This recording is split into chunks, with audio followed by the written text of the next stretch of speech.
এখানকার রাজনীতিতে আমরা ইন করতে পারবো। আর তাছাড়া এখানে যেহেতু প্রচুর পরিমাণ ব্যবসা বাণিজ্য হইতো, কাঁচামালের অভাব ছিল না, সো এখানকার রাষ্ট্রযন্ত্র প্রচুর পরিমাণ রাজস্ব আদায় করত। এই রাজস্ব আদায় করার জন্য তারা হচ্ছে ডিভাইড অ্যান্ড রুল পলিসি চালু করেছিল, যেটাকে আমরা বলি দ্বৈত শাসন। ডিভাইড অ্যান্ড রুল পলিসির মূল ব্যাপারটা হচ্ছে দ্বৈত শাসন। ঠিক আছে, ডিভাইড করে শাসন করা, ভাগ করা এবং শাসন করা। ওকে, তাহলে দেখেন, আকবরের দরবারে যখন তারা আসে, আকবর কিন্তু তাদেরকে খুব বেশি সুবিধা করতে দেয় নাই। হ্যাঁ, তাদের প্রতি একটা অবিশ্বাস ছিল, কি না কি করে ফেলে। এই কারণে আকবর তাদেরকে খুব বেশি সুবিধা দেয় নাই। পরবর্তীতে আকবরের পরে কে আসলো, বুঝে একটা টাইমলাইন মনে রাখতে পারেন আপনারা। তারা হচ্ছে বাবার হইলো আবার জ্বর সারিল ঔষধে, বাবার হইলো আবার জ্বর। তাহলে আকবরের পরে জাহাঙ্গীর। জাহাঙ্গীর প্রথম 1608 সালে, কত সালে? তাহলে জাহাঙ্গীর, সম্রাট জাহাঙ্গীর 1608 সালে তাদেরকে সুরাট নামক জায়গায়, যে 1608 সালে সুরাট নামক জায়গায়, সুরাট সুরাট নামক জায়গায় তাদেরকে বাণিজ্য কুঠি স্থাপন করার অনুমতি দিয়েছিলেন। বাণিজ্য কুঠি স্থাপন করার কোথায় দিয়েছিলেন? ভারতবর্ষে দিয়েছিলেন। এর পরবর্তীতে জাহাঙ্গীরের পরে কে আসে? শাহজাহান আসে। শাহজাহান আসার পরে তারা তাদেরকে ইংরেজদেরকে বাংলায় বাণিজ্য কুঠি স্থাপন করার অনুমতি দিয়েছিল। তাহলে এবার আসেন, এখন কি হলো? এখন তো ব্রিটিশ আকবরের সময় প্রচুর পরিমাণ এলাকা অর্থাৎ মুঘলরা বিশাল এলাকা দখল করেছিল। তখন তারা ওই এলাকাগুলোকে, যেমন বাংলা দখল করেছিল, তাহলে বাংলার এই এলাকাগুলোকে তারা কি নাম দিচ্ছিল, কি নাম দিয়েছিল? সুবা নামে ডাকতো। কি নামে ডাকতো? সুবা নামে ডাকতো। তো তারা চেষ্টা করেছিল সুবের কি পাঠাবে, প্রধান পাঠাবে, এদেরকে বলা হয়তো সুবেদার। কি বলা হয়তো? সুবেদার। এখন আসেন, এই যে বাংলাকে অধিকার করলেও আকবর সেটা শেষের দিকে করতে পেরেছিল।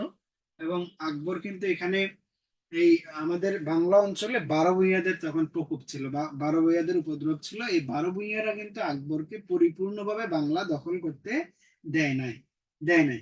সেটা কে দখল করেছিল? যখন ঈসা খাঁ মারা যায়, মারা যাওয়ার পরে তার পুত্র মুসা খাও যখন মারা যায়, পরবর্তীতে জাহাঙ্গীরের সময়ে পরিপূর্ণ বাংলা মুঘলদের দখলে চলে যায়। এবং সুবেদার হিসেবে, প্রথম সুবেদার হিসেবে কাকে পাঠানো হয়েছিল? ইসলাম খানকে পাঠানো হয়েছে। কাকে পাঠানো হয়েছিল? প্রথম সুবেদার হিসেবে ইসলাম খানকে পাঠানো হয়েছিল। তাহলে এখন আসেন, তাহলে মোগলরা দিল্লি থেকে শাসন করত। তাহলে দিল্লির এক একটা প্রদেশকে কি বলা হইতো? সুবা বলা হইতো। সুবার যারা রক্ষক তাদেরকে বলা হইতো সুবেদার। তাদেরকে কি বলা হইতো? সুবেদার। এখন এগুলো জাস্ট আমরা সামারি বলছি, এরপর আমরা একটু ডিটেলসে পড়বো। ডিটেলসে পড়ার ক্ষেত্রে আমাদের যে জিনিসটা দেখতে হবে, এই যে সুবা বাংলা থেকে আমরা শুরু করব। সুবা বাংলার একটা ব্যাপার আছে, সেটা হইলো সুবেদার যাদেরকে কারা পাঠাইতো? মোগল সম্রাটরা পাঠাইতো। যে এই একজন মুঘল সম্রাটের প্রতিনিধি হচ্ছে, যেমন জাহাঙ্গীরের প্রতিনিধি হচ্ছে এই যে কি বলে সুবেদার ইসলাম খান। আসার পরে জাহাঙ্গীরের নামে ঢাকার রাজধানীর নাম চেঞ্জ করলো, কি হয়ে গেল? জাহাঙ্গীরনগর হয়ে গেল। ওকে, তাহলে এবার আসেন সুবা। সুবার মধ্যে দেখেন একটা জিনিস খেয়াল করবেন, মুঘল যারা, মুঘলদেরকে যারা, মুঘলদের প্রতি যারা অনুগত ছিল, অনুগত ছিল তাদেরকে বলা হয়তো কি? সুবাদার, সুবেদার। মুঘলদের থেকে যারা বের হয়ে তারা বললো যে না, আমরা স্বাধীন একটা এলাকা প্রতিষ্ঠা করতে চাই, একটা স্বাধীন নবাবী আমল প্রতিষ্ঠা করতে চাই। মুঘলদের হয়ে কাজ করতেন নবাব মুর্শিদ কুলি খান। কে কাজ করতেন? নবাব মুর্শিদ কুলি খান। উনি রাজস্ব বিভাগে কাজ করতেন, একজন নিজাম ছিলেন। কি ছিলেন? নেজামত বিভাগে কাজ করতেন, এই জন্য বলা হয়তো নিজাম। এই যে তারা চিন্তা করলো, অর্থাৎ মুর্শিদ কুলি খান চিন্তা করলো, আমরা কি শাসন প্রতিষ্ঠা করতে চাই? স্বাধীন শাসন প্রতিষ্ঠা করতে চাই। তাহলে তারা মুঘলদেরকে আর মানতেছে না। এই কারণে এটাকে বলা হয় স্বাধীন নবাবী আমল। কি বলা হচ্ছে? স্বাধীন নবাবী আমল, নবাবী আমল। ঠিক আছে, অর্থাৎ এই সুবেদারি যে শাসন, সেটা 1700 সাল পর্যন্ত টিকে ছিল। কত সাল? 1700 সাল পর্যন্ত টিকে ছিল। সুবেদারি যে শাসন 1700 সাল পর্যন্ত টিকে ছিল। এই যে বাংলায়, বাংলা এলাকায়, অর্থাৎ বাংলা বিহার উড়িষ্যা এলাকায় 1700 সালে আরেকটা শাসন ব্যবস্থা শুরু হয়েছিল, যেটাকে আমরা বলি স্বাধীন নবাবী আমল। কি আমল? স্বাধীন নবাবী আমল। তাহলে আমাকে একটু বলেন প্রথম স্বাধীন নবাব কে? পারবো আমরা?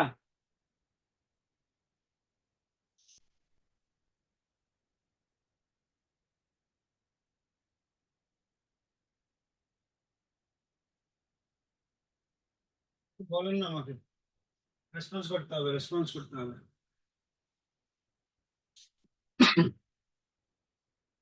আমরা অনেকে আছি, বুলবুল আহমেদ বলেন, রাশেদুল হাসান।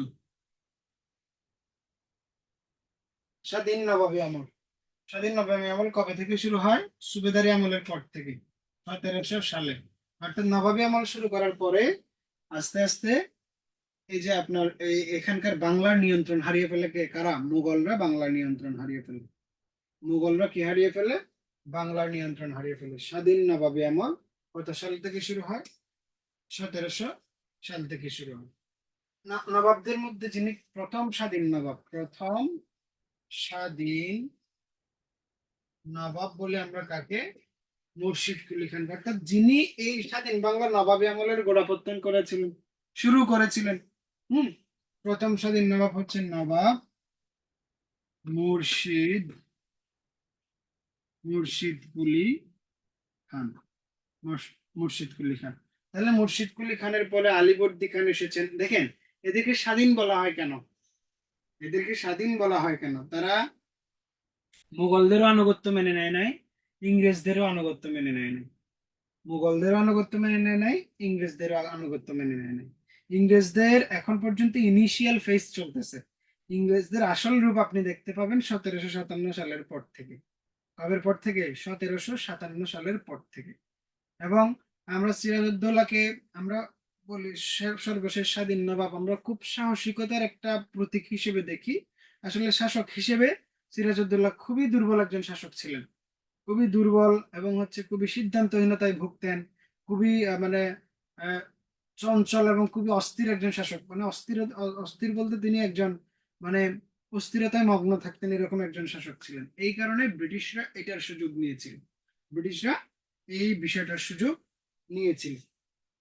এবং তিনি যেহেতু তিনি মীর জাফরকে খুবই বিশ্বাস করতেন, এবং মীর জাফরের উপর সকল দায়িত্ব একজন শাসক হিসেবে, যেটা উচিত নয়, এই কাজগুলো করার কারণে ব্রিটিশরা এই খুব কম সৈন্যবাহিনী নিয়ে এই যুদ্ধে, এই পলাশির যুদ্ধে জিতে গিয়েছিল, যেটা পুরোপুরি এই অঞ্চলের শাসন ব্যবস্থার মানে মোড়টা পরিবর্তন করে দিয়েছিল। তাহলে এই যে স্বাধীন নবাবী আমল, প্রথম স্বাধীন নবাব হচ্ছে নবাব মুর্শিদ কুলি খান। মুর্শিদ কুলি খানের পরে নবাব হন আলীবর্দী খান। নবাব হন কে? আলীবর্দী খান। তাহলে এই আলীবর্দী খানের পরে আমরা জানি সর্বশেষ স্বাধীন নবাব আসেন, তার নাম হচ্ছে নবাব সিরাজউদ্দৌলা। সর্বশেষ স্বাধীন নবাব নবাব সিরাজউদ্দৌলা। এই সিরাজউদ্দৌলার আমলে আমরা জানি 1757 সালে 23 জুন একটা যুদ্ধ সংঘটিত হয়েছিল। কার সাথে? তখন তখন ইস্ট ইন্ডিয়া কোম্পানির প্রধানদেরকে বলা হয়তো কি? গভর্নর বলা হয়তো। কি বলা হয়তো? ইস্ট ইন্ডিয়া কোম্পানির যারা প্রধান তাদেরকে গভর্নর বলা হয়তো। তখন ছিল এই যে পলাশির যুদ্ধ, কি নবাব সিরাজউদ্দৌলা, সিরাজ বনাম কে? বনাম হচ্ছে লর্ড ক্লাইভের মধ্যে যুদ্ধ হয়। লর্ড ক্লাইভের মধ্যে যুদ্ধ হয়। এই যুদ্ধটা হয়েছিল ভাগীরথী নদীর পলাশির প্রান্তরে, ভাগীরথী নদীর তীরে, বর্তমান যে হুগলি নদী আছে, অর্থাৎ আমাদের ইয়েতে কি বলে, কলকাতাতে, কলকাতায় যুদ্ধ হয়েছিল হুগলি, ভাগীরথী নদীর তীরে। এই ভাগীরথী নদীরই একটা শাখা নদী হচ্ছে হুগলি নদী। অর্থাৎ আমাদের গঙ্গা থেকে পদ্মা আসছে, আরেকটা নদী গেছে, সেটার নাম ভাগীরথী, সেটা আরো পরে হয়ে গেছে হুগলি নদী। ওকে, তাহলে 1757, এখন আপনাদের সিলেবাসের মূল টপিক হচ্ছে 1757 সাল থেকে বর্তমান পর্যন্ত। তাহলে আমরা সাল ভিত্তিক আমরা এই কাহিনীগুলো একটু দেখব, কোন সময় কি কি হয়েছে, এই ব্যাপারটা আমরা একটু দেখব। তাহলে এবার আসেন, এখন দেখেন নবাব সিরাজউদ্দৌলাকে বলা হয় সর্বশেষ স্বাধীন নবাব। সর্বশেষ স্বাধীন নবাব বলার কারণ কি? এরপরে যারা নবাব আসছে তারা হচ্ছে ব্রিটিশদের আনুগত্য কি করেছে? আনুগত্য স্বীকার করে নিয়েছে, ব্রিটিশদের আন্ডারে থেকেছে। এই কারণে বলা হচ্ছে সিরাজউদ্দৌলা পর্যন্ত স্বাধীন নবাব। এরপরের যে নবাবরা আসছে তাদেরকে আমরা স্বাধীন নবাব বলতে পারি না। কি বলতে পারি না? স্বাধীন নবাব বলতে পারি না। ওকে, তাহলে দেখি আমরা 1757 সালে পলাশীর যুদ্ধ হয়, 1757 সালে পলাশীর যুদ্ধ হয়। তারপরে দেখেন 1764 সালে একটা যুদ্ধ হয় যেটির নাম হচ্ছে বক্সারের যুদ্ধ। কি যুদ্ধ? বক্সারের বক্সারের যুদ্ধ। বক্সারের যুদ্ধ। দেখেন এই যে বক্সারের যুদ্ধে যিনি ইংরেজদের বিরুদ্ধে যুদ্ধ করেছিলেন, তিনি স্বাধীন নবাব না হলেও ওনাকে বলা হয় স্বাধীন চেতা নবাব। বাংলার স্বাধীন চেতা নবাব বলা হয় কাকে? এই যে মীর কাসিমকে। অর্থাৎ উনি ইংরেজদের আনুগত্য প্রকাশ করেছেন কিন্তু সব ক্ষেত্রে করেন নাই, এই জন্য ওনাকে কি বলা হয়? স্বাধীন নবাব বলা হয়। এখন আমাদের উপমহাদেশে আরো একটি গুরুত্বপূর্ণ ঘটনা হচ্ছে 1700 কত সাল? 1700 কত? 65 সাল। 1765 সালে মোগলদের সাথে একটা চুক্তি হয়। কার? মুঘলদের সাথে একটা চুক্তি হয় লর্ড ক্লাইভের, এলাহাবাদের চুক্তি। 26 লক্ষ টাকার বিনিময়ে উনি হচ্ছে কি করেছিলেন? দেওয়ানি লাভ করেছিলেন। অর্থাৎ পলাশী যুদ্ধ হওয়ার পরে ব্রিটিশরা বুঝে গিয়েছিল এই এলাকার শুধু রাজস্ব নয়, আস্তে আস্তে আমরা রাজনীতি আমরা হাতে নিয়ে নেব, প্রশাসনটাও আমরা হাতে নিয়ে নেব। ঠিক আছে? তো এই পরিপ্রেক্ষিতে তারা চিন্তা করলো আমাদের প্রথমে ইনকাম দরকার, টাকা দরকার। এই টাকার জন্য তারা প্রথমে দেওয়ানি লাভ করেছিল। দেওয়ানি মানে রাজস্ব আদায়ের ক্ষমতা, কালেক্টরের যে পাওয়ারটা আছে সেই পাওয়ারটা তারা নিয়ে নিল। তখন সম্রাট ছিল দ্বিতীয় শাহ আলম, দিল্লির সম্রাট। এই দ্বিতীয় শাহ আলমের সাথে চুক্তি করেছিল এলাহাবাদের চুক্তি। এলাহাবাদের এলাহাবাদ চুক্তি করেছিল। তাহলে এলাহাবাদ চুক্তির মাধ্যমে কি পেয়েছে? তারা দেওয়ানি পেয়েছে। দেওয়ানি, দেওয়ানি মানে কি? রাজস্ব আদায়ের ক্ষমতা। রাজস্ব আদায়ের ক্ষমতা। হ্যাঁ, রাজস্ব আদায়ের কি ক্ষমতা। এবং এর মাধ্যমে ক্লিয়ার হয়ে যায় শাসন ক্ষমতা চালাবে নবাব, এবং হচ্ছে কি আপনার এই যে এটা মোটামুটি ভাবে 1757 সালে পলাশীর যুদ্ধের পরেই ক্লিয়ার হয়ে যায়। ক্ষমতা নিবে হচ্ছে অর্থাৎ শাসন ক্ষমতা, শাসনভার গ্রহণ করবে কোন এলাকার নবাব। তারা বিচার আচার করবে, তারা শাস্তি দেবে, তারা দেশ চালাবে, ঠিক আছে, কিন্তু রাজস্ব আদায় করবে কে? ইংরেজরা। সেই রাজস্ব থেকে একটা পোর্শন কার কাছে দেবে? নবাবের কাছে দেবে। কার কাছে দেবে? নবাবের কাছে দেবে। তারপরে দেখেন একই সাথে ওই সময় তো দিল্লিতে আবার কি চলছিল? মুঘল সাম্রাজ্য চলছিল। 1765 সালে এলাহাবাদের চুক্তি হয়। এই এলাহাবাদের চুক্তির ভিত্তিতে দেওয়ানি লাভ করে ব্রিটিশরা, এবং রাজস্ব ক্ষমতা, টাকা পয়সা তোলার জন্য রাজস্ব ক্ষমতা তারা পায়। এরপরে দেখেন লর্ড ক্লাইভের উচ্চাভিলাষী পরিকল্পনা ব্রিটিশদেরকে, ইস্ট ইন্ডিয়া কোম্পানিকে বিভিন্ন জায়গায় বিতর্কের মুখোমুখি করেছিল। কি করেছিল? বিতর্কের মুখোমুখি করেছিল। 1772 সালে, কত সালে? 1772 সালে একজন ব্যক্তি এসে, তার নাম হচ্ছে লর্ড ওয়ারেন হেস্টিংস। কি নাম?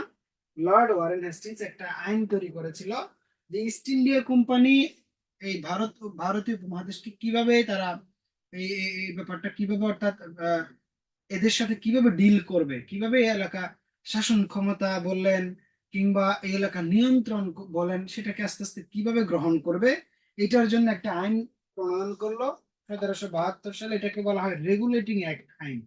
কি বলা হচ্ছে? Regulating act. অ্যাক্ট তৈরি করে। এই ভারতের উপমহাদেশে কিন্তু প্রথম আদালত প্রতিষ্ঠা হয় রেগুলেটিং অ্যাক্টের মাধ্যমে। প্রথম কি প্রতিষ্ঠা হয়েছিল? আদালত প্রতিষ্ঠা হয়েছিল রেগুলেটিং অ্যাক্টের মাধ্যমে, এবং এগুলাকে বলা হইতো মেয়র কোর্ট। মেয়র কোর্ট এগুলো প্রথম 3টে এলাকায় তৈরি হয়েছিল বেঙ্গল প্রেসিডেন্সি, অর্থাৎ ওই যে কি বলে এটা, বোম্বাই, মাদ্রাজ এবং বাংলা, এই 3টে এলাকায় প্রতিষ্ঠিত হয়েছিল রেগুলেটিং অ্যাক্টের মাধ্যমে। কে করেছিল? Warren Hastings. তখন ওয়ারেন হেস্টিংস এসে বললেন রেগুলেটিং অ্যাক্টের মাধ্যমে বললেন যে এখন থেকে যে গভর্নর, ইস্ট ইন্ডিয়া কোম্পানির যারা প্রধান ছিল তাদের যে গভর্নর নামে ডাকা হইতো, এই গভর্নর পদটা থাকবে না। এখন থেকে কি হয়ে যাবে? এটার নাম হয়ে যাবে গভর্নর জেনারেল। কি হয়ে যাবে? Governor general. তাহলে এরপরে আমরা দেখি 1772 সালে রেগুলেটিং অ্যাক্টের মাধ্যমে প্রথম গভর্নর জেনারেল হিসেবে কে নিয়োগ পান?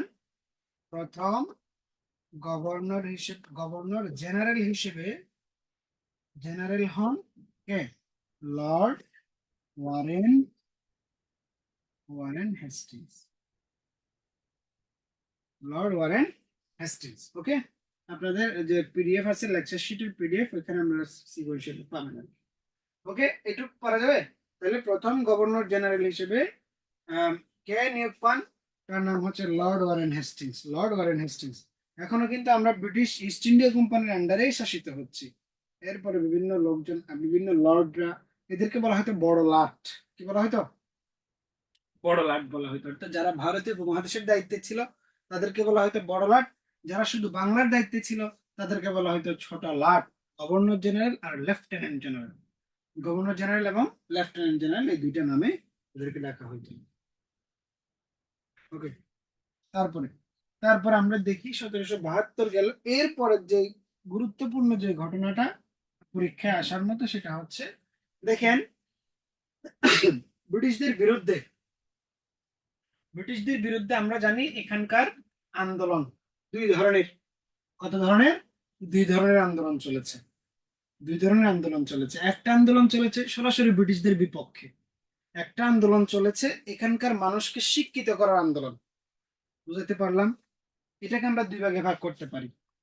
অর্থাৎ শাসনের বাইরেও কিন্তু এখানে দুইটা ব্যাপার আছে। একটা হচ্ছে ব্রিটিশ বিরোধী আন্দোলন, একটা হচ্ছে ব্রিটিশ বিরোধী আন্দোলন, একটা হচ্ছে সংস্কার আন্দোলন।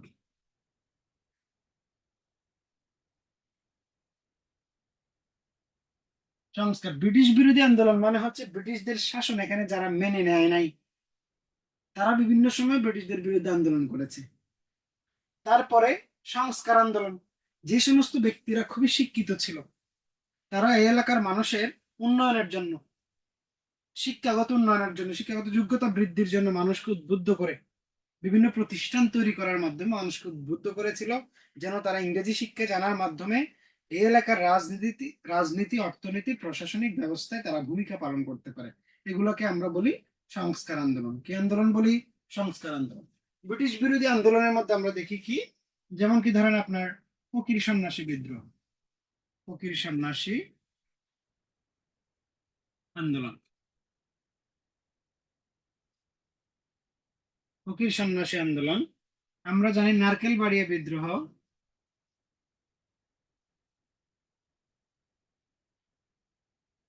নারকেল বাড়িয়া বিদ্রোহ। তারপর আমরা জানি ফরাইজি আন্দোলন,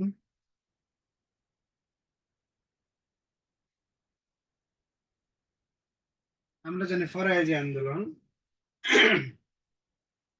চাকমা বিদ্রোহ, চাকমা বিদ্রোহ, নীল বিদ্রোহ,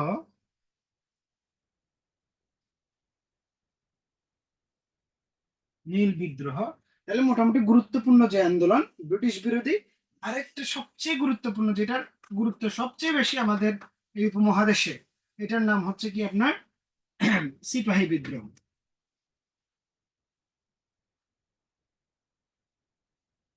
সিপাহী বিদ্রোহ। ওকে, তাহলে এবার আসেন সংস্কার আন্দোলন জিনিসটা কি। বলেছি, এই এলাকার মানুষদেরকে শিক্ষিত করার জন্য, তাদের জ্ঞান বিজ্ঞানের সহযোগিতা করার জন্য কিছু প্রতিষ্ঠানের মাধ্যমে যে আন্দোলন তৈরি হয়েছে, এগুলাকে বলা হচ্ছে সংস্কার আন্দোলন। এগুলোর সাথে কারা কারা জড়িত ছিল? আপনারা রাজা রামমোহন রায়ের নাম শুনেছেন, তাই না? বিদ্যাসাগরের নাম শুনেছেন, বিদ্যাসাগর।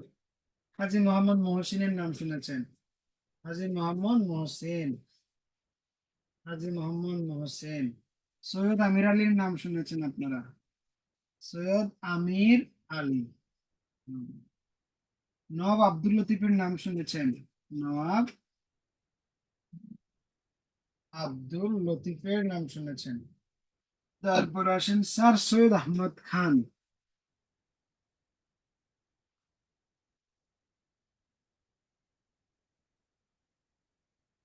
স্যার সৈয়দ আহমেদ খানের নাম শুনেছেন।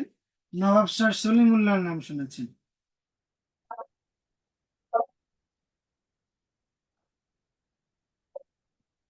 কিছু বলবেন?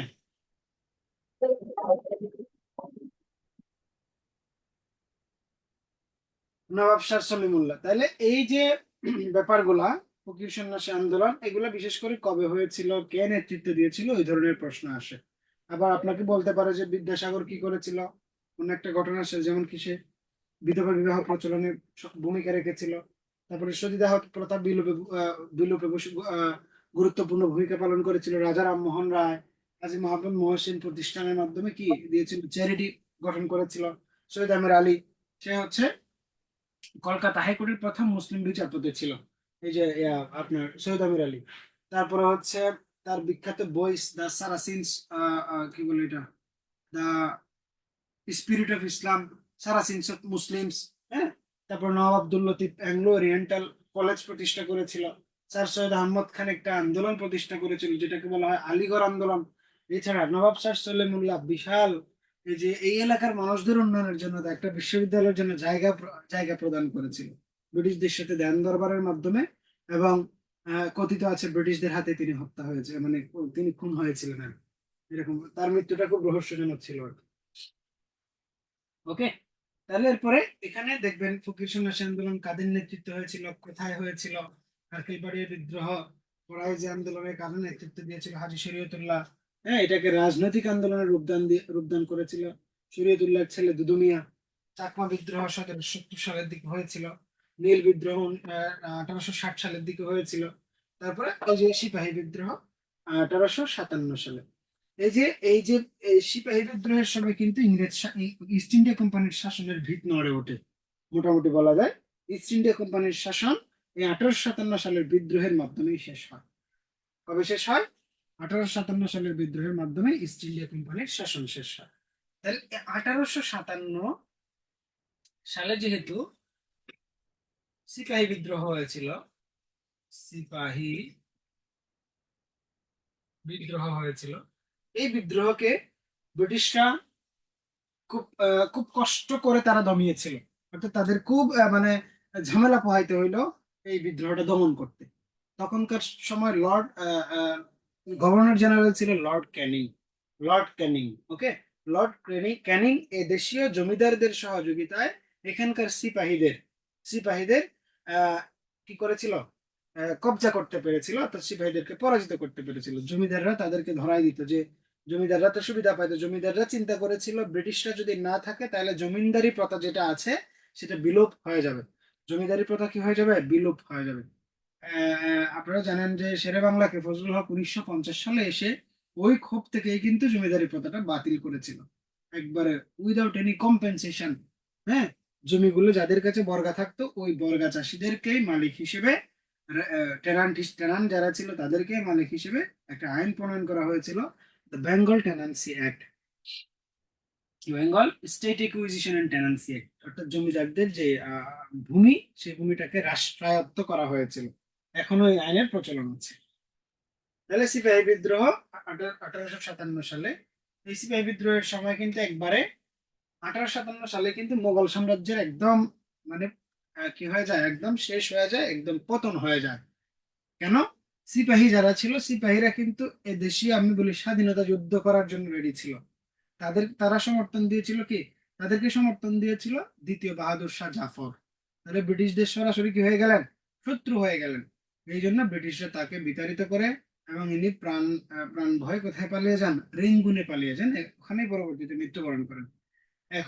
এবং এখানকার যারা সিপাহী, যারা এখানকার স্বাধীনতা যোদ্ধা ছিল, তাদেরকে ব্রিটিশরা নানা রকম শাস্তি দিয়েছিল, অনেককে হত্যা করেছিল, ফাঁসি দিয়েছিল, ফাঁসিতে ঝুলিয়েছিল, জনসম্মুখে ফাঁসিতে ঝুলিয়েছিল। ওকে, এবং আমরা জানি এই সিপাহী বিদ্রোহের আমাদের নায়ক হচ্ছে মঙ্গল পাণ্ডে। আমাদের নায়ক হচ্ছে বাঙালি সিপাহীদের মধ্যে ছিল হচ্ছে রজব আলী সিপাহী। তাহলে এরা কিন্তু এক একজন আমাদের স্বাধীনতার আবু সাইদ। ওকে, এরা হচ্ছেন বিভিন্ন সময় এই আমাদের এলাকাকে রক্ষা করার জন্য তারা প্রাণ দিয়েছে। তাহলে 1857 সাল থেকে শুরু। 1858 সালে কি হলো? এই ব্রিটিশ রানী ভিক্টোরিয়া কিন্তু আপনার খুবই সফট হার্টেড একজন মহিলা ছিলেন। ব্রিটিশ যত রানী আসছেন তাদের মধ্যে সবচেয়ে মানবিক গুণের অধিকারী বলা হয় রানী ভিক্টোরিয়াকে। রানী ভিক্টোরিয়া কি করেছেন? তিনি যখন দেখলেন যে ব্রিটিশরা এখানে প্রচুর পরিমাণে হত্যাযজ্ঞ চালিয়েছে, সিপাহীদের উপরে অনেক হত্যাযজ্ঞ চালিয়েছে, তখন উনি এক আদেশের মাধ্যমে উনি একটা আদেশের মাধ্যমে কি করেছিলেন, ইস্ট ইন্ডিয়া কোম্পানির শাসন ক্ষমতা নিয়ে ফেলেছেন। অর্থাৎ তাদেরকে ইস্ট ইন্ডিয়া কোম্পানি ভেনিশ করে দিয়ে এখানকার শাসন ক্ষমতা সরাসরি ব্রিটিশদের হাতে নিয়ে যান। এটাকেই বলা হচ্ছে আপনার কি, রানীর যে ফরমান, রানী ফরমানের মাধ্যমে একটা আদেশের মাধ্যমে সরাসরি রানীর হাতে নিয়ন্ত্রণ করা। তখন আমরা সরাসরি ব্রিটিশদের একটা প্রদেশ হয়ে গেলাম, ব্রিটিশদের একটা আমরা আউটার একটা টেরিটরি হয়ে গেলাম। আমাদেরকে শাসন করবে এখন থেকে কে? British parliament. আমাদেরকে শাসন করার জন্য ব্রিটিশ পার্লামেন্ট থেকে কি পাঠানো হইলো? বিভিন্ন প্রতিনিধি পাঠানো হচ্ছে। এই প্রতিনিধিদেরকে আমরা বলি ভাইসরয়। তাহলে ভাইসরয় যে পদ, সেই ভাইসরয় পদটা সৃষ্টি হয়েছিল কবে? 1857 সালের পর থেকে। ওকে, তাহলে ইস্ট ইন্ডিয়া কোম্পানির শাসন, যে যেহেতু শেষ, এই 1857 সাল থেকে 1947 সাল পর্যন্ত এই দীর্ঘ বিশাল একটা সময় আমাদেরকে কে শাসন করেছে? আমাদেরকে ব্রিটিশরা শাসন করেছে, ব্রিটিশরা শাসন করেছে। অর্থাৎ এই 90 বছর আমরা ব্রিটিশদের সরাসরি পার্লামেন্টের আন্ডারে ছিলাম। এই এরপর থেকে 1857 সালের পর থেকে এই অঞ্চলে কিছুটা রাজনৈতিক পরিবর্তনের মধ্য দিয়ে আমরা একসময় স্বাধিকার অর্জন করি, অর্থাৎ একসময় আমরা স্বাধীনতা প্রাপ্ত হই। তাহলে 1857 সালে কি হইলো আপনার, গভর্নর জেনারেল থেকে ভাইস হয়ে গেলেন কে? লর্ড ক্যানিং। ভাইস রয়, ভাইস হয়ে গেলেন কে? লর্ড ক্যানিং। তাহলে লর্ড ক্যানিং কে আমরা বলতে পারি উনি সর্বশেষ গভর্নর জেনারেল এবং প্রথম ভাইস রয়। তাহলে ব্রিটিশদের নিয়োগপ্রাপ্ত প্রথম ভাইস রয় কে? লর্ড ক্যানিং।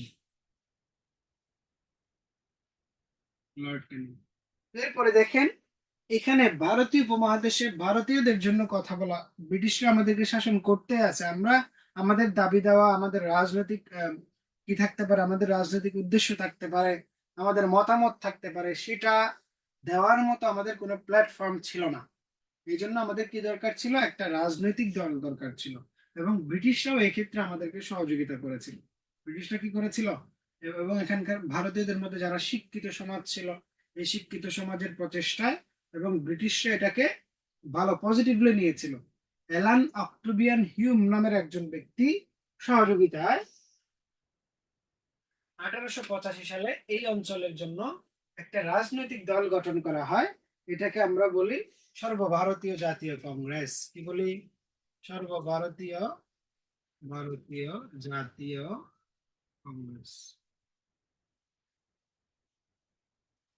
সর্বভারতীয় কি কংগ্রেস? সর্বভারতীয় জাতীয় কংগ্রেস প্রতিষ্ঠা করা হয়। এই কংগ্রেস প্রতিষ্ঠা করার পরে হিন্দু মুসলিম যারা ছিল তারা সবাই এই একটা রাজনৈতিক প্ল্যাটফর্মে তারা চলে আসে। তাহলে দেখেন, ভারতীয় উপমহাদেশে কিন্তু বিশাল একটা অঞ্চল, বাংলা অঞ্চল এবং হচ্ছে আপনার পাকিস্তান অঞ্চল, এই দুটো অঞ্চল ছিল মুসলিম অধ্যুষিত এলাকা।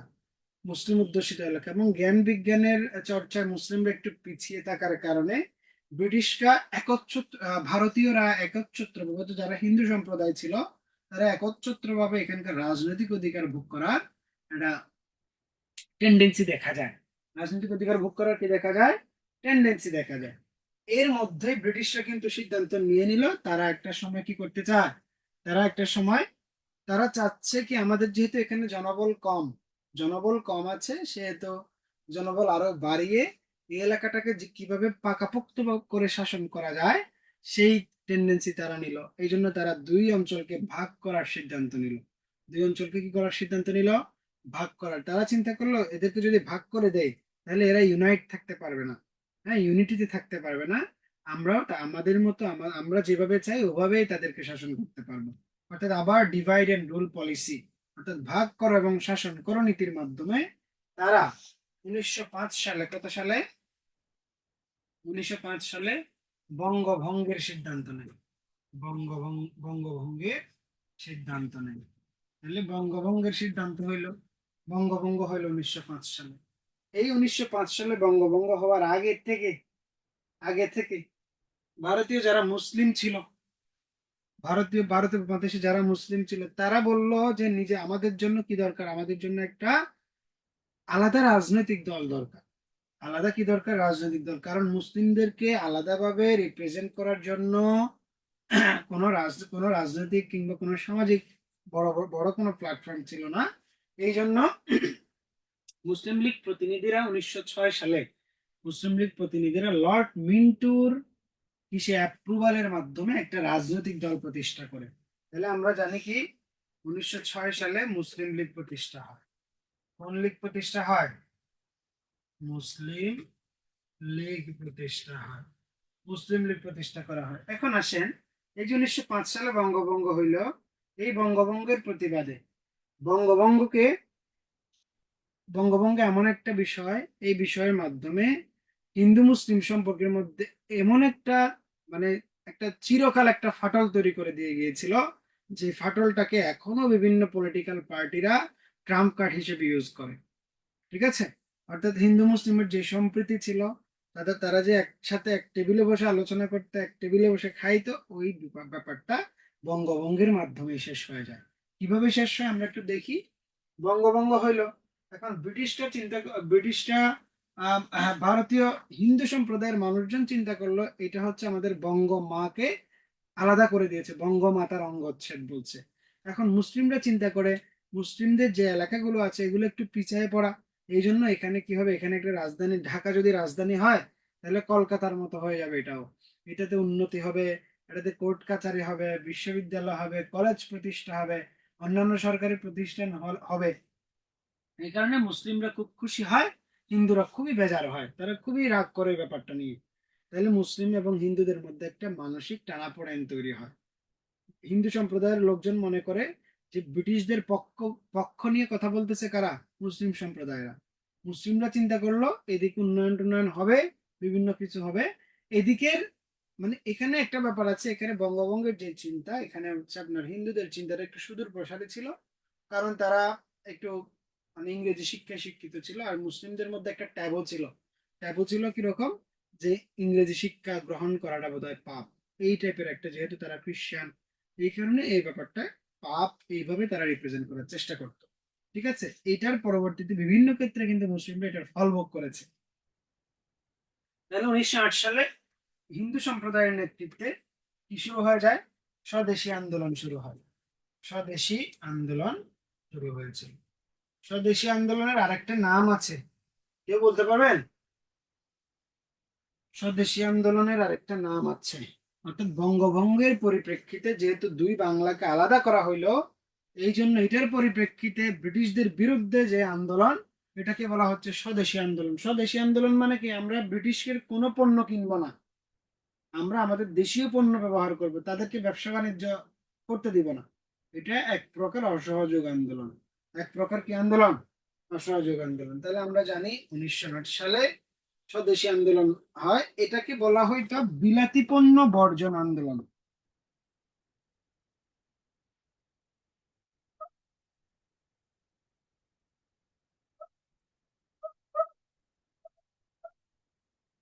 কি বলা হয়তো এটাকে? বিলাতি পণ্য বর্জন আন্দোলন।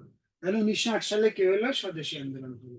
এরপরে দেখেন 1908 সালের এই আন্দোলনের পরিপ্রেক্ষিতে 1911 সালে আন্দোলনের এত তীব্রতা, ব্রিটিশরা চিন্তা করলো বঙ্গকে আবার এক করে দেয়। এই জন্য 1911 সালে বঙ্গভঙ্গ রদ করা হয়। কি করা হচ্ছে? এটাকে বলা হয় বঙ্গভঙ্গ রদ করা হলো। বঙ্গভঙ্গ রদ করা হলো। এখন তাহলে কি হইলো?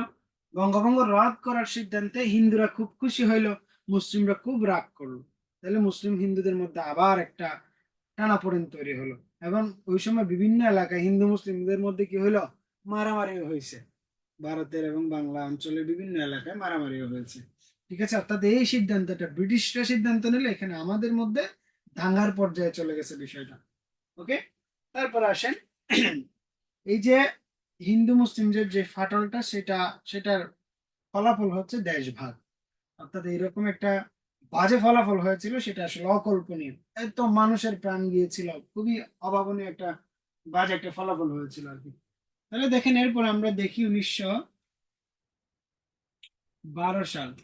1912 সালে এই বঙ্গভঙ্গ রদ করার পরে নবাব সলিমুল্লাহ সহ মুসলিম লীগের বেশ কয়েকজন নেতা, বিশেষ করে নবাব সলিমুল্লাহ ব্রিটিশদের সাথে, লর্ড হার্ডিঞ্জের সাথে যোগাযোগ করে এই অঞ্চলে পড়াশোনার জন্য একটা বিশ্ববিদ্যালয়ের ব্যবস্থা করেছিলেন, এবং তিনি জায়গা দিবেন, আর তারা বিশ্ববিদ্যালয় এটা অ্যাপ্রুভাল নিয়ে আসবে ব্রিটিশ পার্লামেন্ট থেকে। ওকে, তো ব্যারিস্টার নাথানের মাধ্যমে 1912 সালে নাথান কমিশন গঠিত হয়। সেই নাথান কমিশনের মাধ্যমে একটা বিশ্ববিদ্যালয় এখানে কি করা হয়, মঞ্জুর করা হয়, সেটির নাম হচ্ছে ঢাকা বিশ্ববিদ্যালয়। যদি এটার বিরুদ্ধে অনেক ভারতীয়দের মধ্যেও বিরোধিতা তৈরি হয় এটার কারণে, যে রবীন্দ্রনাথ বলেছিলেন যে মূর্খের দেশে কিসের বিশ্ববিদ্যালয়, তাই না? তো এরকম ব্যাপার। আমরা জানি 1921 সালে এই বিশ্ববিদ্যালয় অবকাঠামোগত রূপ ফিরে যখন আসে, তখন এখানকার কার্যক্রম, বিশ্ববিদ্যালয়ের কার্যক্রম ছিল 1921 সালের 1 জুলাই থেকে ঢাকা বিশ্ববিদ্যালয় যাত্রা শুরু করে। তারপরে দেখেন, এরপরে আমরা একটু দেখবো 1916 সাল। 1916 সাল এখানকার মূলত তাহলে হিন্দুদের জন্য একটা পলিটিক্যাল পার্টি হয়ে গেল, আর মুসলিমদের জন্য আরেকটা পলিটিক্যাল পার্টি হয়ে গেল। তখন মুসলিমদের সকল নেতা কিন্তু মোটামুটি ভাবে, বেশিরভাগ নেতা কিন্তু কংগ্রেসের নেতা ছিলেন। আপনারা এটাও জানেন যে শেরে বাংলা কি ফজলুল হক এক সময় কি ছিল, আপনার 1918 সালের দিকে কি ছিল, এই যে আপনার ওই একসাথে উনি কংগ্রেস এবং কিসের একসাথে, কংগ্রেস এবং হচ্ছে মুসলিম লীগের কি কি ছিলেন একসাথে একই টাইমে, দুইটা দলের নেতা ছিলেন আর কি। এটা খুবই রেয়ার একটা কেস আমাদের ভারতীয় মহাদেশের রাজনীতিতে। তাহলে দেখেন 1916 সালে হিন্দু মুসলিম সম্পর্কের জন্য লখনৌতে, ভারতের লখনৌতে একটা চুক্তি হয়েছিল, যেটাকে বলা হয় লখনৌ চুক্তি। লখনৌ চুক্তি হিন্দু মুসলিম সম্পর্ক উন্নয়নের জন্য। আর হিন্দু মুসলিম সম্পর্ক কেন তাদের সম্পর্কের মধ্যে ফাটল ধরে, ওই যে বঙ্গভঙ্গের পরবর্তী যে সময়টা, স্বদেশী আন্দোলনে মুসলিমরা যেহেতু সাপোর্ট করে নাই, হিন্দুরা এতে বেজার হয়েছিল, মুসলিমরা এতে খুশি হয়েছিল, এই কারণে তাদের মধ্যে সম্পর্ক। তাহলে কংগ্রেস এবং মুসলিম লীগ চুক্তিতে বসে, লখনৌ চুক্তি। কিন্তু এই লখনৌ চুক্তি কি করে নাই, কোনো ফলাফল অর্থাৎ কোনো রেজাল্টের মুখ দেখে নাই, এটাকে আমরা বলি লখনৌ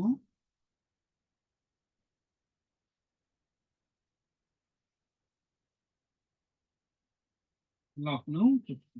কি চুক্তি? লখনৌ চুক্তি।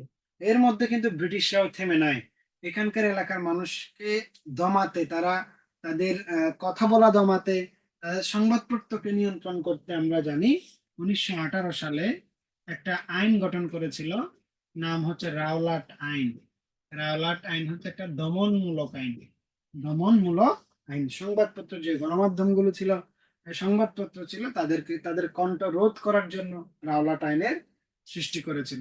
এবং আমরা এটাও জানি 1919 সালে 1919 সালে জালিয়ানওয়ালাবাগ হত্যাকাণ্ড চালিয়েছিল। কি চালিয়েছিল? জালিয়ানওয়ালাবাগ হত্যাকাণ্ড। জালিয়ানওয়ালাবাগ হত্যাকাণ্ড চালিয়েছিল একটা বৈশাখী অনুষ্ঠানে। হ্যাঁ, পয়লা বৈশাখ উদযাপন অনুষ্ঠানে এই হত্যা চালিয়েছিল জেনারেল ডায়ার নামের একজন ব্যক্তি। হ্যাঁ, জালিয়ানওয়ালাবাগ হত্যাকাণ্ড। এরপর আমরা এটাও জানি যে 1920 সালে একটা আন্দোলন প্রতিষ্ঠা হয়েছিল প্রথম বিশ্বযুদ্ধের প্রেক্ষিতে, এটাকে বলা হয় খেলাফত আন্দোলন। এই আন্দোলন খেলাফত আন্দোলন।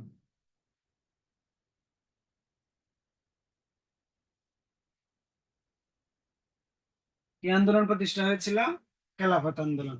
এবং ঠিক একই সময়ে অসহযোগ, গান্ধীর নেতৃত্বে অসহযোগ আন্দোলনও চলেছিল। পরবর্তীতে এই গান্ধীর অসহযোগ আন্দোলন যখন সহিংস আন্দোলন হিসেবে গড়ে ওঠে, তখন গান্ধী এই আন্দোলন থেকে কি করেছিল, কুইট করেছিল, সে বের হয়ে গিয়েছিল। অর্থাৎ সে বলল, যেহেতু আন্দোলন কি হয়ে যাচ্ছে, কি হয়ে গেছে, একটা সহিংস পর্যায়ে চলে গেছে, সেহেতু তার অহিংস মতবাদের সাথে এটা কনফ্লিক্ট করে, এই কারণে খেলাফত আন্দোলন এবং অসহযোগ আন্দোলন যে একটা একীভূত আন্দোলন ছিল, এটা থেকে তারা বের হয়ে যায়। এখন আসেন, গান্ধী যখন বের হয়ে যাচ্ছিল, অর্থাৎ কংগ্রেস যখন বের হয়ে যাচ্ছিল, তখন কংগ্রেসের কিছু লোকজন চেয়েছিল তারা আন্দোলন চালায় যাইতে। এই তাদের মধ্যে একজন নেতা ছিলেন মতিলাল নেহেরু, আরেকজন নেতা ছিলেন চিত্তরঞ্জন দাস, আরেকজন নেতা ছিলেন নেতাজি সুভাষচন্দ্র বসু। তারা তিনজন মিলে গান্ধীর যে ডিসিশন, সেই ডিসিশনটাকে না মেনে তারা কংগ্রেস থেকে বের হয়ে আরেকটা দল গঠন করে 1922 সালে। 1922 সালে একটা দল গঠন করে, এটাকে বলা হয়তো স্বরাজ দল। স্বরাজ দল। স্বরাজ মানে হচ্ছে পূর্ণ স্বায়ত্ত শাসন। স্বরাজ শব্দের অর্থ হচ্ছে পূর্ণ শাসন বা পূর্ণ স্বায়ত্ত শাসন অর্জন করা। তাহলে স্বরাজ দল গঠন করার মাধ্যমে তারা আরেকটা বিষয় চিন্তা করেছিল, সেটা হচ্ছে স্বরাজ দল গঠন করে হিন্দু মুসলিমদের যে ফাটল সেটাকে আবার কি করতে, অর্থাৎ এখানে আপনি ভারতীয় উপমহাদেশের রাজনীতি আগায় নিতে গেলে দুইটা দলের মধ্যে দুইটা ধর্মের মধ্যে সম্প্রীতি দরকার আপনার। এই কারণে স্বরাজ দল কি করেছে 1923 সালে, কত সালে, 1923 সালে একটা চুক্তি করলো, হিন্দু মুসলিমের একটা চুক্তি, নাম হচ্ছে বেঙ্গল প্যাক্ট। কি নাম? বেঙ্গল, বেঙ্গল কি আপনার প্যাক্ট, এই যে প্যাক্ট, প্যাক্ট মানে হচ্ছে চুক্তি, বেঙ্গল প্যাক্ট। কিন্তু এই যে লখনৌ চুক্তির কথা বলেছিলাম, লখনৌ চুক্তি যেন ফেল করেছে, এই বেঙ্গল প্যাক্ট চুক্তিটাও কি করেছে, ফেল করেছে। ফেল করার কারণে তাহলে এটা আলটিমেটলি কোনো রেজাল্ট আপনাকে দিতে পারে নাই, কোনো কোনো কি দিতে পারে না, রেজাল্ট দিতে পারে না। মূলত এগুলো কেন করা হয়েছিল, করা হয়েছিল হিন্দু মুসলিম সম্প্রীতি এনে আনার মাধ্যমে একটা শাসনতন্ত্রের দিকে যাওয়া, একটা কি কিসের দিকে যাওয়া, শাসনতন্ত্র তৈরির দিকে যাওয়া। ওকে, এর আগে দুইটা শাসনতন্ত্র হয়েছিল, একটা 1909 সালে হয়েছিল, এই পাশে আমি লিখতে পারি একটু, একটা 1909 সালে হয়েছিল, একটা 1919 সালে হয়েছিল, কিন্তু একটাও পরিপূর্ণ শাসনতন্ত্র ছিল না। এখানে এটার নাম ছিল মরলি মিন্টু সংস্কার আইন। পরীক্ষা এগুলো আসে কিন্তু, মরলি মিন্টু সংস্কার আইন। আর এখানে 1919 সালে কি কি আপনার মন্টেগু স্যামসফোর্ড সংস্কার আইন।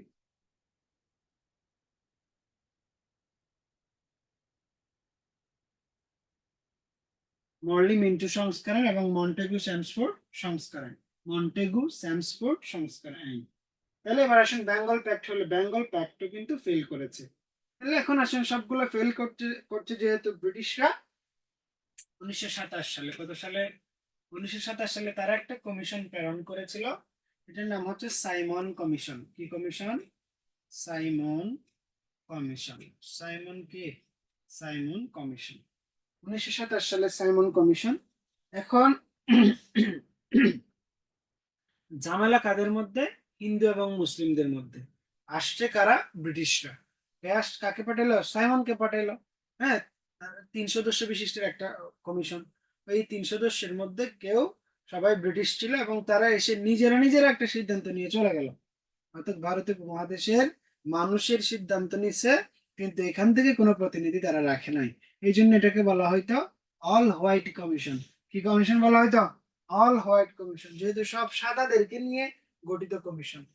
বরং যাওয়ার সময় এই সাইমন কমিশন যখন ব্রিটেনে ব্যাক করবে, তখন তারা এই এলাকার মানুষকে অপমান করে চলে গিয়েছিল, যে এখানে এত মানুষ থাকতে, এত শিক্ষিত মানুষজন বলছি আমরা, তারা থাকতে এই অঞ্চলের মানুষের জন্য একটা শাসনতন্ত্র তৈরি করার এমন কেউ নাই, অর্থাৎ অনেকটা অপমান করে তারা চলে গিয়েছিল।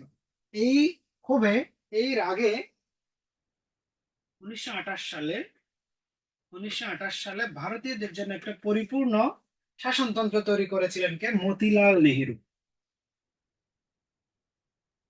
মতিলাল নেহেরু। ওকে, মতিলাল নেহেরু, 1928 সালে। তাহলে এখন আসেন, মতিলাল নেহেরু যেহেতু শাসনতন্ত্র বানিয়েছেন, এই শাসনতন্ত্র তো জিন্না মানবে না, অর্থাৎ হিন্দু সম্প্রদায় মুসলিম সম্প্রদায়ের যারা নেতা তারা তো মানবে না, স্বাভাবিকভাবেই মানবে না, কারণ এদের মধ্যে তো একটা কনফ্লিক্ট আছে নাকি, পলিটিক্যাল কনফ্লিক্ট আগে থেকেই শুরু হয়েছিল। এই জন্য জিন্না কি করেছে, 1929 সালে জিন্নার 14 দফা দিয়েছিল।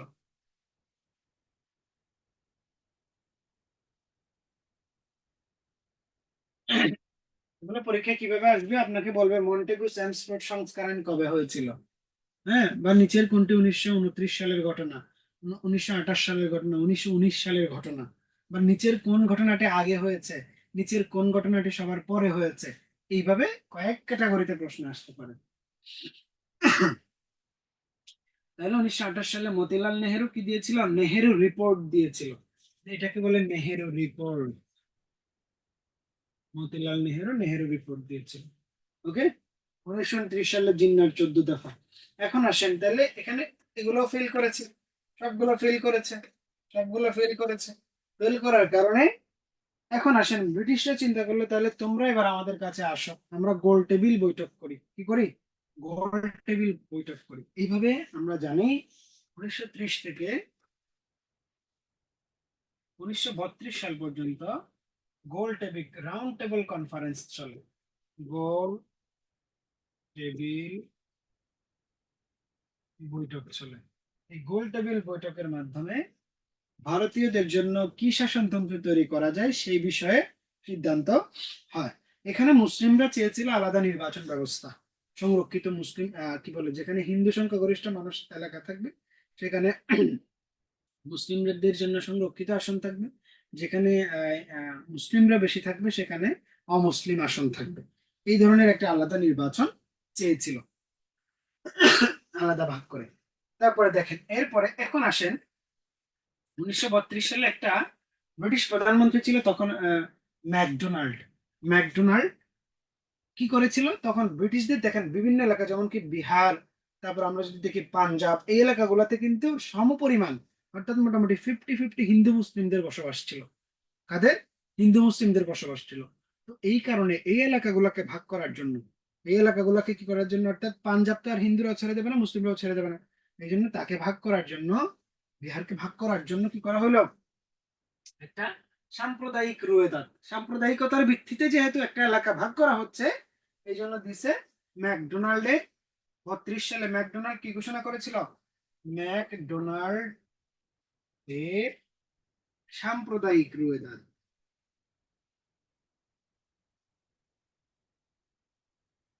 রুয়েদাত মানে কি? রুয়েদাত মানে খসড়া মানচিত্র, মানচিত্র খসড়া, সাম্প্রদায়িক রুয়েদাত। এখন এটা সবাই মেনে নিয়েছিল। এরই পরিপ্রেক্ষিতে আমরা জানি 1935 সালে ভারতীয়দের জন্য চূড়ান্ত একটা শাসনতন্ত্র তৈরি করা হয়, যেটাকে বলা হয় ভারত শাসন আইন। ভারত শাসন আইন, ভারত শাসন আইন 1935 সালে। দেখেন, পাকিস্তান ভারত আলাদা হওয়ার পরে 1947 সালের পরে পাকিস্তানে যে 1956 সালের সংবিধান আছে, তার আগ পর্যন্ত ইলেকশন যে হইতো, ইলেকশন বিভিন্ন পদ যে বন্টন হইতো, সব কিন্তু এই আইনের মাধ্যমে হইতো। এটা ওইরকম একটা সুদূর প্রসারী আইন ছিল। ভারতে ভারত এই আইন ভারত এই আইনকে ফলো করেছে 1950 সাল পর্যন্ত, পাকিস্তান এই আইনকে ফলো করেছে 1956 সাল পর্যন্ত। 1935 সালের ভারত শাসনের এটার ভিত্তিতে আমরা জানি 1937 সালে প্রথম অবিভক্ত বাংলায় প্রথম নির্বাচন অনুষ্ঠিত হয়েছিল। অবিভক্ত বাংলায় কি অনুষ্ঠিত হয়েছিল? প্রথম নির্বাচন অনুষ্ঠিত হয়েছিল। এখানে আমরা অবিভক্ত বাংলার প্রথম মুখ্যমন্ত্রী হিসেবে কাকে পাচ্ছি? শেরে বাংলা, শেরে বাংলা একে ফজলুল হককে আমরা পাচ্ছি 1937 সালে। উনি দ্বিতীয়বার আবার উনি কি হয়েছিলেন? মুখ্যমন্ত্রী হয়েছিলেন, তৃতীয়বার মুখ্যমন্ত্রী, অর্থাৎ 4বার নির্বাচন হয়েছিল। কয়বার? 4বার। প্রথমবার মুখ্যমন্ত্রী হয়েছিলেন শেরে বাংলা, দ্বিতীয়বার মুখ্যমন্ত্রী হয়েছিলেন শেরে বাংলা, তৃতীয়বার মুখ্যমন্ত্রী হয়েছিলেন খাজা নাজিমুদ্দিন, চতুর্থবার অর্থাৎ সর্বশেষ মুখ্যমন্ত্রী হয়েছিলেন হোসেন শহীদ সোহরাওয়ার্দী। তাহলে অবিভক্ত বাংলার সর্বশেষ মুখ্যমন্ত্রী হচ্ছে হোসেন শহীদ সোহরাওয়ার্দী। অবিভক্ত বাংলার হোসেন কি বলে প্রথম মুখ্যমন্ত্রী হচ্ছেন এই যে হোসেন কি বলে শেরে বাংলা একে ফজলুল হক। এই তিনজন যে নেতা আমরা পাচ্ছি, একে ফজলুল হক, খাজা নাজিমুদ্দিন যদিও পাকিস্তানপন্থী ছিল, এবং হোসেন শহীদ সোহরাওয়ার্দী, এই তিনজন লোক যারা পরবর্তীতে কি আনছে, পাকিস্তান আনছে। পাকিস্তান আনার ক্ষেত্রে গুরুত্বপূর্ণ ভূমিকা পালন করেছে। তাদের তিনজনের কবর কিন্তু এক জায়গায়, ঢাকা বিশ্ববিদ্যালয়ে বাংলা একাডেমির পাশে 3 নেতার মাজার বলা হয়। কি বলা হয়?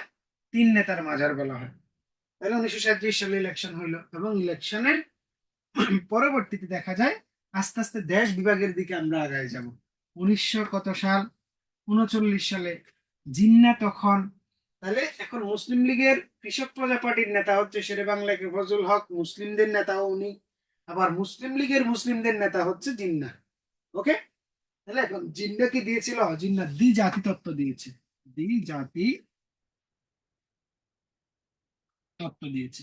এবং জিন্না খুবই মানে যে হিন্দু মুসলিম আলাদা হওয়ার জন্য জিন্না শেষ জীবনে খুব, জিন্নার যে কাহিনী যদি আপনারা পড়ে থাকেন, জিন্না শুরুর দিকে খুবই ওয়েস্টার্ন ছিল আর কি। তার লাইফে যখন স্টুডেন্ট লাইফ চলছিল খুবই ওয়েস্টার্ন ছিল। সে নিয়মিত মানে ড্রিঙ্ক করতো। সে বিভিন্ন মানে আপনার পানশালায় যাইতো।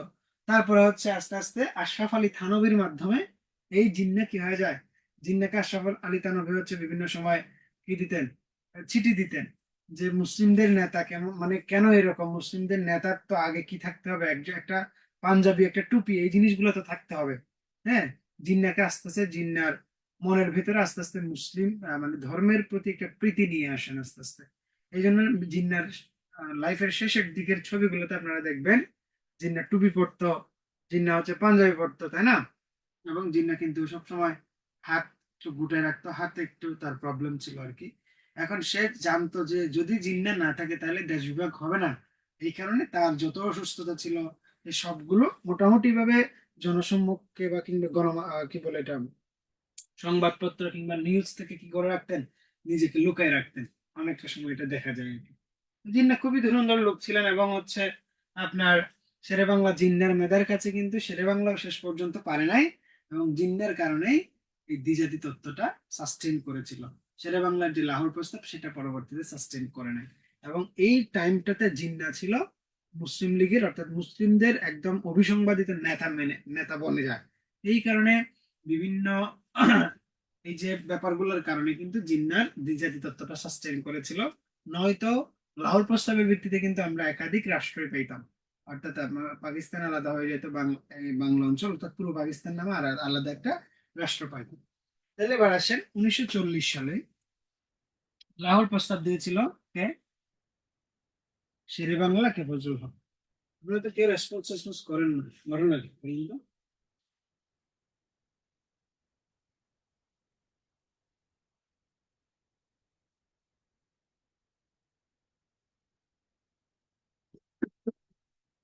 এই ঘটনা কি রেসপন্স করেন না কেন?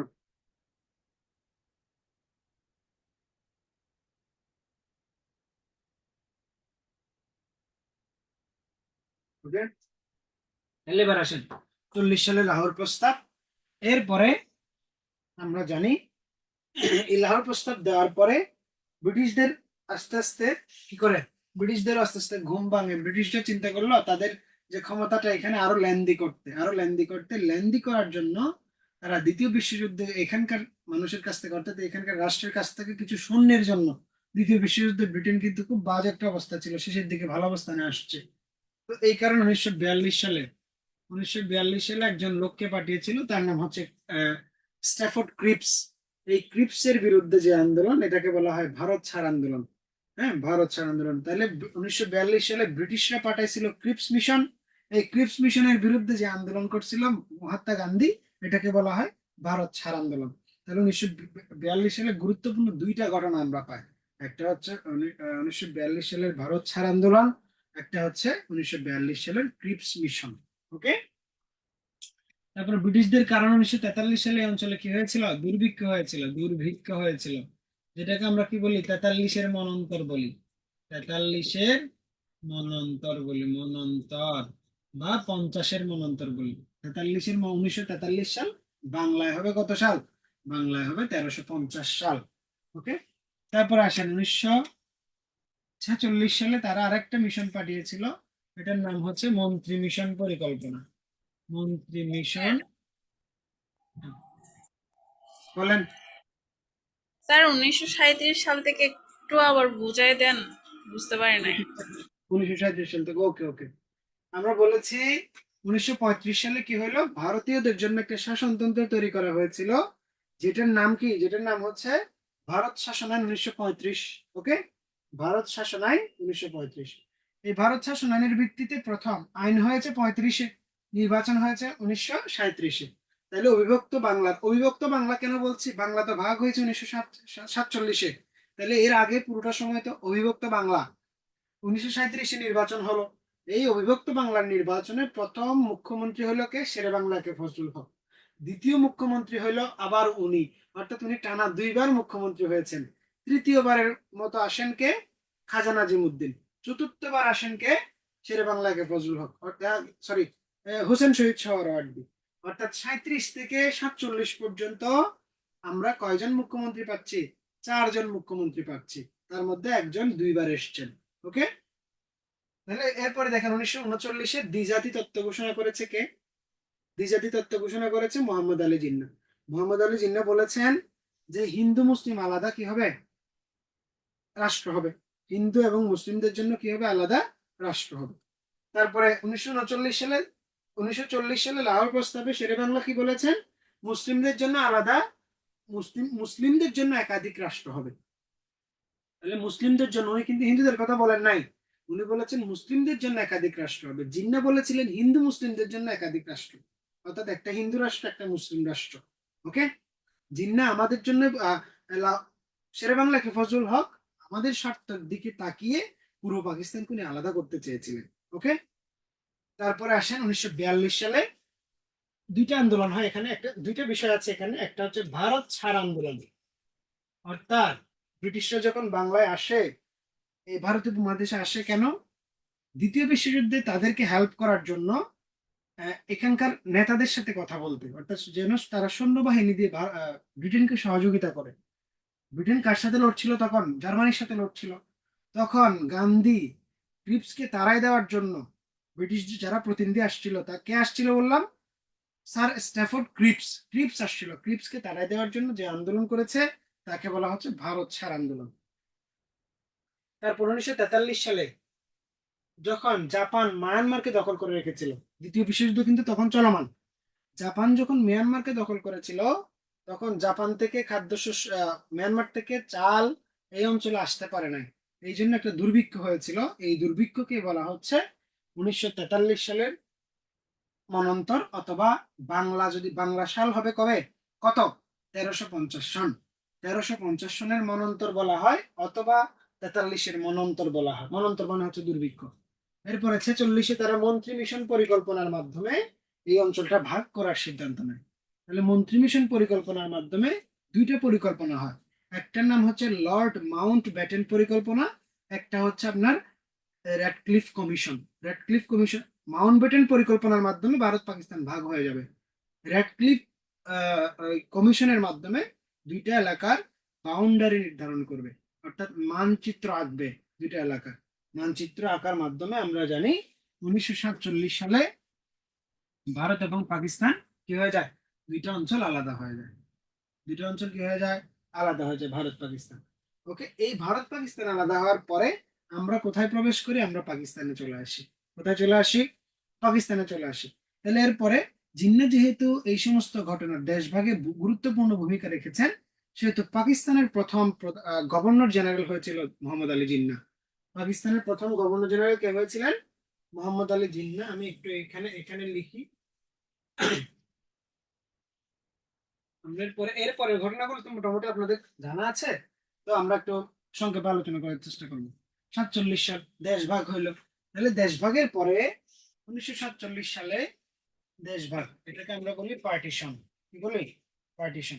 এই পার্টিশনের নেতা যেহেতু ছিলেন মোহাম্মদ আলী জিন্না, সেহেতু মোহাম্মদ আলী জিন্নাই এখানে কি করেছিল, সর্বোচ্চ পাওয়ার হোল্ড করেছে, এবং তিনি প্রথম পাকিস্তানের পাকিস্তানের গভর্নর জেনারেল হন। তারপর আসেন 1948 সালের দিকে এসে, মূলত 1947 সালে আমরা পাকিস্তানের পক্ষে পাকিস্তানের উপনিবেশে চলে যাই, এবং পাকিস্তান আস্তে আস্তে আমাদেরকে আবার অপারেশন করা শুরু করে, অর্থাৎ এই বাংলাদেশকে অপারেশন, পূর্ব পাকিস্তানকে অপারেশন করা শুরু করে। এই অপারেশনটা কিসের মাধ্যমে শুরু হয়, প্রথম ভাষার মাধ্যমে। আমরা মেইনলি ধরি আমাদের ভাষা আন্দোলন কবে থেকে, 1948 সাল থেকে 1952 সাল পর্যন্ত চলেছে। 1948 সাল থেকে 1952 সাল পর্যন্ত চলেছে। এরপরে আমরা জানি 1954 সালে পূর্ব বাংলা যেহেতু পাকিস্তানের একটা প্রদেশ ছিল, তাহলে পূর্ব বাংলা একটা নির্বাচন অনুষ্ঠিত হয়েছিল, এটাকে বলা হয় 1954-এর পূর্ব বাংলার প্রাদেশিক পরিষদের নির্বাচন। প্রাদেশিক পরিষদ, হ্যাঁ, এই প্রাদেশিক পরিষদের নির্বাচনে একটা গুরুত্বপূর্ণ দল ছিল যুক্ত ফ্রন্ট। তখন মুসলিম লীগ অনেক শক্তিশালী ছিল, তাদেরকে হারানোর ক্ষমতা একক কোনো দলের ছিল না, এই জন্য চারটা দল মিলে একটা জোট গঠন করেছিল, এটাকেই বলা হয় যুক্ত ফ্রন্ট বা জয়েন্ট ফ্রন্ট। 1954 সালের ইলেকশনে, এই ইলেকশনটাকে আমরা বলি প্রাদেশিক ইলেকশন, প্রাদেশিক নির্বাচন, অথবা যুক্ত ফ্রন্ট নির্বাচন। তারপর 1955 সালে আমরা জানি বাংলা একাডেমি নামে যুক্ত ফ্রন্টের নির্বাচনী ইস্তেহারে ছিল বাংলা ভাষা রক্ষা, বাংলা ভাষার যে গৌরব উজ্জ্বল ইতিহাস সেটাকে ধরে রাখা, এবং বাংলা ভাষার গবেষণার জন্য একটা প্রতিষ্ঠান হবে, সেটার নাম হচ্ছে বাংলা একাডেমি। তাহলে এই বাংলা একাডেমি বাস্তবায়ন করেছে কবে, 1955 সালে। এরপরে আসেন পাকিস্তানে 1956 সালে, ওই যে বলেছিলাম গভর্নর জেনারেল পদটা বাদ দিয়ে 1956 সালে একটা সংবিধান তৈরি করা হয়। কি তৈরি করা হয়? তাহলে পাকিস্তানের প্রথম সংবিধান কবে হয়? 1956 সালে। এরপর আমরা জানি 1958 সালে পাকিস্তানের প্রথম সামরিক শাসন আসে। কি আসে? তাহলে সংবিধান বানানোর 2 বছরের মাথায় পাকিস্তান কার কবলে পড়ে? পাকিস্তান সামরিক শাসনের কবলে পড়ে। এই সামরিক শাসন জারি করে পাকিস্তানের প্রথম রাষ্ট্রপতি ইস্কান্দার মির্জা। তাহলে 1958 সালে পাকিস্তানে প্রথম সামরিক শাসন জারি করে ইস্কান্দার মির্জা। ইস্কান্দার মির্জা কয়েকদিন ক্ষমতায় ছিলেন। তিনি তার সামরিক আইন প্রশাসক হিসেবে কাকে নিয়োগ দিয়েছিলেন? আইয়ুব খানকে নিয়োগ দিয়েছিলেন। কিছুদিন পর আইয়ুব খান বলল, বাবা তুমি সরো, এবার আমি আসি। আইয়ুব খান কি করলেন? সামরিক প্রশাসক হয়ে গেলেন, সামরিক প্রশাসক থেকে রাষ্ট্রপতি হয়ে গেলেন। ঠিক আছে, তাহলে 58 সালে পাকিস্তানে 2টা সামরিক অভ্যুত্থান হয়েছিল। ইস্কান্দার মির্জা প্রথমটা করেন, ইস্কান্দার মির্জাকে আবার সরাই দেন কে? আইয়ুব খান। একই সালে 1958 সালে 7 অক্টোবর কে আসেন? ইস্কান্দার মির্জা। 28 অক্টোবর ইস্কান্দার মির্জাকে সরিয়ে 1958 সালে কে ক্ষমতায় আসেন? আইয়ুব খান। আইয়ুব খানের দীর্ঘ শাসন চলেছিল। তাহলে এবার আসেন আইয়ুব খান 1959 সালে। 1959 সালে আইয়ুব খান একটা সিস্টেম চালু করেছিল, একটা মৌলিক গণতন্ত্র নামে একটা কি চালু করেছিল? নির্বাচন ব্যবস্থা চালু করেছিল। মৌলিক গণতন্ত্র, মৌলিক গণতন্ত্র, মৌলিক গণতন্ত্র। 1962 সালে আইয়ুব খান এই যে 56 যে সংবিধান তৈরি করেছিল, সেই সংবিধানটাকে সে ভায়োলেট করে, সেই সংবিধানটাকে বাতিল করে আরেকটা সংবিধান সে চালু করে। হ্যাঁ, তাহলে এই দ্বিতীয় শাসনতন্ত্র আমরা জানি, এটাকে বলা হয় দ্বিতীয় শাসনতন্ত্র। এই শাসনতন্ত্রের বিরুদ্ধে একটা আন্দোলন হয়েছিল, এটাকে বলা হয় 1962 সালের শাসনতন্ত্র আন্দোলন। তাহলে 1962 সালে আমরা গুরুত্বপূর্ণ 2টা আন্দোলন পাবো। একটা হবে 1962 সালের শিক্ষা আন্দোলন, শিক্ষা আন্দোলন। একটা হচ্ছে 1962 সালের শাসনতন্ত্র আন্দোলন। ওকে, তারপর আমরা জানি 1966 সালে, তো আমরা এর আগে যদি আমরা চিন্তা করি 1964 সাল, 64 সালে ওই যে শিক্ষা আন্দোলন হয়েছিল কেন? শিক্ষা আন্দোলন হয়েছিল একটা শিক্ষা কমিশনের বিরুদ্ধে, এটার নাম হচ্ছে শরীফ শিক্ষা কমিশন। অর্থাৎ আইয়ুব খান 1958 সালে শরীফ শিক্ষা কমিশন নামে একটা কমিশন নিয়েছিল। একটু শুনবেন এই জায়গায়, শরীফ শিক্ষা কমিশন নিয়েছিল। এই শরীফ শিক্ষা কমিশন রিপোর্ট দেয় 1962-তে রিপোর্ট যখন ছাত্রদের মনোপুত হইল না, তখন ছাত্ররা আন্দোলন করেছে, ওটাকে বলছে শিক্ষা আন্দোলন। পরবর্তীতে ওইটা বাতিল করা হয় এবং 1964 সালে আরেকটা রিপোর্ট প্রদান করা হয়, ওটার নাম হচ্ছে হামুদুর রহমান শিক্ষা কমিশন। এই হামুদুর রহমান শিক্ষা কমিশন দেওয়া হয়েছিল কত সালে? 1964 সালে। এরপর আমরা জানি 1966 সালের 6 দফা কিছু বিষয় বাদ দেওয়া হয়েছে সিলেবাস থেকে, আমরা দেখছি। হ্যাঁ, তার মধ্যে দেখা গেল যে যেগুলোর সাথে শেখ মুজিব কয়েকটা জায়গার সাথে বেশি রিলেটেড, এইগুলো আপনারা একটু স্কিপ করতে পারেন। ওকে, তারপর দেখেন 1968 সাল তো গেল। 1969-এর গণ অভ্যুত্থানটা আমরা ভালোভাবে দেখব। কারা শহীদ হয়েছেন, কয়েকজন লোক শহীদ হয়েছেন। হ্যাঁ, বিভিন্ন তারিখ, কারা কারা কবে শহীদ হয়েছেন, এগুলো একটু দেখবো 1969-এ। তারপরে হচ্ছে আমরা 71-এ চলে যাব। 1971-এর ক্ষেত্রে কয়েকটা বিষয় আপনি দেখবেন। এটা হচ্ছে 71-এর মার্চ মাসের মার্চ মাসের কিছু ঘটনা দেখব। তারপরে দেখবো 71-এর রণাঙ্গন। রণাঙ্গন, রণাঙ্গনের মধ্যে একটা ব্যাপার আছে, আমি একটু বলে দেই। সেক্টর গুলো দেখতে হবে, সেক্টর গুলো দেখতে হবে, সেক্টর গুলো দেখতে হবে। সেক্টর কমান্ডার যারা আছে তারা, সেক্টর বলতে একবারে সেক্টর নিয়ে যা যা আছে আমাদের লেকচার শিটে সবই দেখতে হবে। তারপরে হচ্ছে রণাঙ্গনের নিয়মিত, নিয়মিত, অনিয়মিত, অনিয়মিত বিভিন্ন বাহিনী, অনিয়মিত বিভিন্ন বাহিনী দেখতে হবে।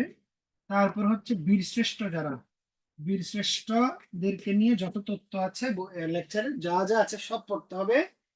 তারপরে আসেন আরেকটা বিষয়, এর বাইরে হচ্ছে কিছু লোকজনের স্পেশালি নাম আসছে আমাদের মুক্তিযুদ্ধের সময়। কিছু মহিলা যুদ্ধ করেছেন, কিছু উপজাতি যুদ্ধ করেছেন, বিদেশি যারা বন্ধুগণ আছে আমাদের, বিদেশি বন্ধুগণ, হ্যাঁ, যারা আমাদের পক্ষ নিয়ে যুদ্ধ করেছেন, বিভিন্ন খবর খবর খবর কি করেছেন, আপনার সম্প্রচার করেছেন, তারাও তো আমাদের সাথে, অর্থাৎ তারাও মুক্তিযুদ্ধের অংশ হিসেবে এই এই বিষয়গুলি দেখতে হবে। আর বিভিন্ন দেশের স্বীকৃতি দেখতে হবে, বিভিন্ন দেশের স্বীকৃতি, মুক্তিযুদ্ধের পক্ষে বিপক্ষে যে সব সমস্ত দেশের ভূমিকা ছিল, কিছু রাষ্ট্রের ভূমিকা ছিল বিপক্ষে আমাদের, কিছু রাষ্ট্রের ভূমিকা ছিল আমাদের পক্ষে। সর্বশেষ আমরা যেটা দেখব সেটা হচ্ছে মুক্তিযুদ্ধের বিভিন্ন গ্রন্থ, মুক্তিযুদ্ধ বিষয়ক বিভিন্ন গ্রন্থ, চলচ্চিত্র। আমি একটু এটা ক্লিয়ারলি বলি। এগুলো সবগুলো পড়ার চেষ্টা করবেন, কারণ যে কোনোটাই চলে আসতে পারে পরীক্ষায়। বিশেষ করে আগে আপনাদের পড়ার বিষয় হবে 10 থেকে বর্তমান পর্যন্ত স্পেশাল সহ যত বিসিএস হয়েছে, এই বিসিএস এর কয়েকটা কি বাংলাদেশ পার্ট, আন্তর্জাতিক পার্ট, এগুলো দেখে ফেলুন। আন্তর্জাতিক এবং বাংলাদেশ পার্ট এগুলো দেখে ব্যাখ্যা, ব্যাখ্যা সহ। কারো কাছে বই আছে? যাদের কাছে বই নাই তারা বই কিনে নেবেন, যাদের যাদের আছে তাদের তো আছেই। 10 থেকে পুরো এই ব্যাপারটা পড়ে নেবেন ব্যাখ্যা সহ। তাহলে এবার বলেছি কি, মুক্তিযুদ্ধ ভিত্তিক বিভিন্ন চলচ্চিত্র, চলচ্চিত্র, বিভিন্ন গ্রন্থ, বিভিন্ন গ্রন্থ, প্রামাণ্য চলচ্চিত্র, প্রামাণ্য চলচ্চিত্র, এই সমস্ত বিষয় একটু দেখবেন। এগুলো আমাদের লেকচার শিটের শেষের দিকে মোটামুটি কে আছে। ওকে। আর এগুলো বিষয়টা আপনাদের মোটামুটি মুক্তিযুদ্ধের কাহিনী যা যা আছে এগুলো তো জানা। তো এইবার আরেকটা ব্যাপার একটু দেখবেন আপনারা, আপনাদের যদি বই থাকে নতুন 2025 সালের, 2025 সালে এনসিটিভি বাংলাদেশের বিশ্ব পরিচয়, অর্থাৎ আগের স্বাধীনতার ঘোষক ছিল জিয়াউর রহমান, কি বলে শেখ মুজিব, এখন স্বাধীনতার ঘোষক হবে জিয়াউর রহমান, স্বাধীনতার সর্বাধিনায়ক হচ্ছে কে, শেখ মুজিব, মুজিবনগর সরকারের রাষ্ট্রপতি হিসেবে। হ্যাঁ, এগুলো বিষয় নিয়ে কিছু জায়গায় চেঞ্জ আসছে, কিছু জায়গায় অল্প কিছু চেঞ্জ আসছে, বেশি খুব বেশি না। পারলে এই বইটা একটু কালেক্ট করে আপনারা পড়ে নেবেন। আর বাকিগুলো ইনফরমেশন আমাদের লেকচার শিটে দেওয়া আছে। এর বাইরে আর কোনো প্রশ্ন আছে কিনা কাইন্ডলি জানাবেন আমাকে।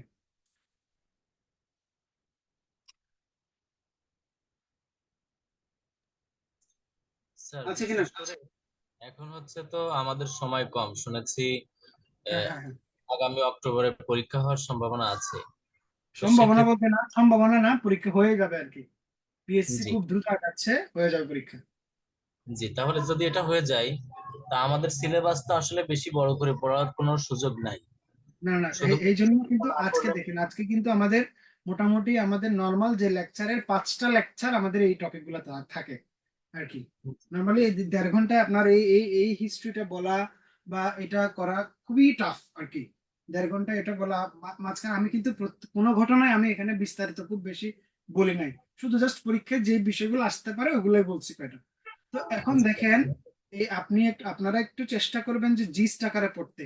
নর্মালি এই হিস্ট্রিটা আপনি মনে রাখতে পারবেন কিভাবে, সাল ভিত্তিক, গুরুত্বপূর্ণ সাল ভিত্তিক ঘটনার নাম, সাল ভিত্তিক ঘটনার নাম, এইভাবে এইভাবে পড়ে গেলে আপনার মনে থাকবে। আর হচ্ছে যেটা বললাম, এই যে এই বিসিএস এর বাংলাদেশ এবং আন্তর্জাতিক প্রফেসরস কিংবা ভালো ব্যাখ্যা দেওয়া থাকে এরকম যে কোনো একটা বই থেকে এইটা পুরোটা পড়ে নিতে হবে।